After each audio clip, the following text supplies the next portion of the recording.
Sekarang saya sudah berada di Brown Family Extended Corpus, salah satu korpus yang korpusnya, yang teksnya sudah dianotasi dengan anotasi lemma. Bisa kita lihat di sini ada tautan yang akan mengantarkan kita ke daftar anotasi lemma. Ya, nanti kita akan lihat label-labelnya, tapi kita akan fokus dulu ke metode penelusuran lemma. Jadi untuk penelusuran lemma kita harus mengurung, ya ada dua elemen dalam penelusuran lemma yang harus kita perhatikan ya.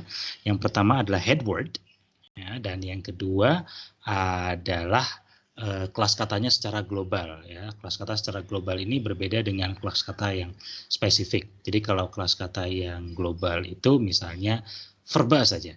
Ya, kalau yang spesifik misalnya verba yang digunakan pada waktu lampau, verba yang digunakan pada waktu progresif, verba modalitas dan sebagainya. Nah, yang digunakan di dalam penelusuran lemma ini adalah label penelusuran lemma yang global, bukan yang spesifik. Kita mulai saja dari head word-nya dulu. Saya akan masukkan head word, dan head word ini harus dikurung dengan kurung kurawal seperti ini. Ya, kita lihat ada cukup bervariasi ya. Kata-kata di sini semuanya head word-nya adalah light. Jadi ada light, lit, lights, lighting, dan sebagainya. Kemudian kita ke frequency breakdown untuk melihat lebih jelas. Di sini ada 7 varian ya, 7 varian kata yang semua head word-nya adalah light. Tapi meskipun semua head word-nya adalah light, belum tentu mereka bisa dikelompokkan pada lemma yang sama. Jadi misalnya lighting ya, lighting ini kan bisa berupa kata benda, bisa juga berupa kata kerja yang sifatnya progresif. Nah, dua kata tersebut memiliki lemma yang berbeda ya, karena maknanya juga berbeda. Kemudian light ya, meskipun head word-nya sama ya, dan meskipun bentuk surface structure yang kita lihat di teks tampilannya juga sama, tapi lemmanya bisa berbeda karena light bisa digunakan sebagai kata sifat yang artinya ringan, bisa digunakan sebagai kata benda yang artinya salah satunya cahaya, dan bisa juga diartikan sebagai kata sifat udah ya, kata benda, dan kata kerja ya, kata kerja yang artinya menerangi.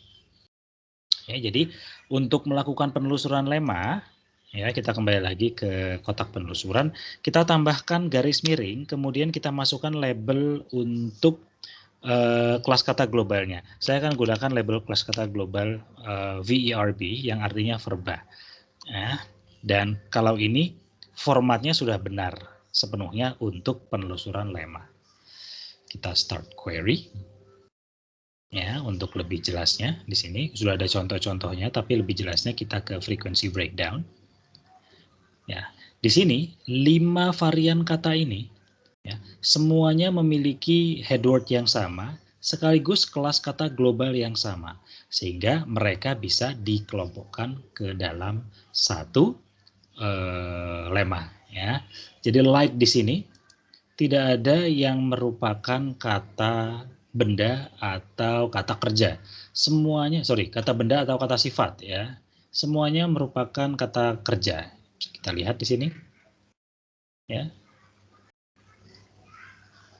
Ya, semuanya merupakan kata kerja. Ya, kalaupun ada itu sangat mungkin error ya. Baik, kita kembali lagi ke kotak penelusuran. Saya akan coba gunakan yang lain, label yang lain.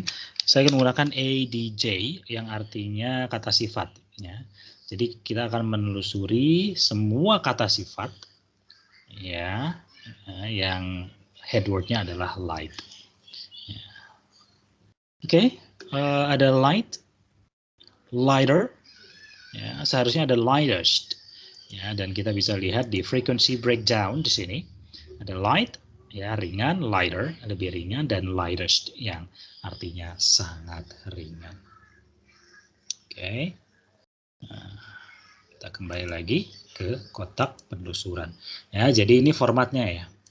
Formatnya untuk melakukan penelusuran lema. Jadi bukan hanya headword saja yang dibutuhkan, tapi juga kelas katanya secara global. Pertanyaan yang cukup mendasar mungkin bagaimana caranya mengetahui label-label untuk kelas katanya secara global tadi. Nah, biasanya linknya disediakan di bawah sini ya, di bawah korpus info, link untuk tag kelas kata global. Saya akan buka di tab baru saja. Dan di sini label untuk kelas kata globalnya bisa dilihat di paling kiri ya, ada ADJ yang artinya kata sifat, ADV yang artinya adverbia, dan VERB yang artinya verba. Singkatan-singkatannya cukup intuitif ya, kecuali mungkin yang ini ya, subst, S-U-B-S-T ya, substantif penjelasannya. Jadi substantif ini adalah nomina. Nah, ini terminologi yang biasa digunakan, terminologi linguistik yang biasa digunakan agak-agak tradisional begitu ya, tapi masih dipertahankan di sini. Jadi kalau kita lihat substantif itu maksudnya adalah nomina. Oke, jadi sama saja, tidak perlu khawatir. Ya, jadi kurang lebih itu tadi bagaimana caranya melakukan penelusuran lema. Kemudian satu tips lagi, ya, kita juga bisa menelusuri token atau kata tertentu dengan menspesifikasikan kelas kata globalnya. Jadi misalnya saya ingin cari lighter, ya, tapi bukan yang nomina, ya, bukan pemantik api, tapi yang sebagai kata kerja, kata sifat ya, kata sifat komparatif. Berarti di sini ADJ. Ya, jadi formatnya seperti ini. Kita masukkan kata yang ingin kita cari. Ya, kalau sebelumnya kan semuanya ditampilkan ya. Kalau ini kita ingin mencari satu kata yang spesifik ya. Jadi lighter ya, kemudian disusul dengan simbol underscore seperti ini. Kemudian ada kurung kurawal dan kita masukkan labelnya yang kita inginkan, kemudian tutup kurung kurawal. Oke, kita akan klik start query dan bisa kita lihat di sini semuanya berupa kata sifat. Ya. Sekarang saya akan coba ganti menjadi kata benda ya. Apakah ada atau tidak?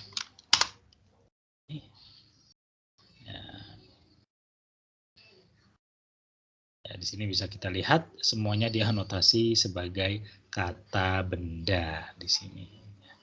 Jadi itu tips terakhir bagaimana caranya melakukan penelusuran lema dan variasinya. Ya, jika ada pertanyaan silahkan cantumkan di kolom di bawah dan sampai jumpa pada tutorial-tutorial berikutnya. Terima kasih.